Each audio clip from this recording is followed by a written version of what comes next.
In this WordPress tutorial, I will show you how to update a WordPress theme. But before you proceed with the following method, please make sure to have a full backup copy of your WordPress website. Once that is done, log into your WordPress admin panel, then go to Updates, and then scroll all the way to the bottom where you see a section called Themes. And here you'll see all the themes which are installed on your website which have updates. And in fact, you can also see the current version installed and the version to which you can update to. So in order to update all the themes in bulk, you can just select them all and click Update Themes, or you can just update the theme individually. In my case, my current active theme is called 2022, so I can just select it and click Update Themes. It should update from version 1.1 to version 1.2. It didn't take long, just a few seconds, and the update has been completed.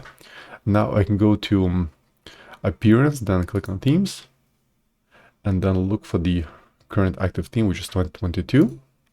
And so you can see the current version which I have installed right now is 1.2. So I hope you found this short tutorial useful, and for more tutorials, please subscribe my channel. Thank you.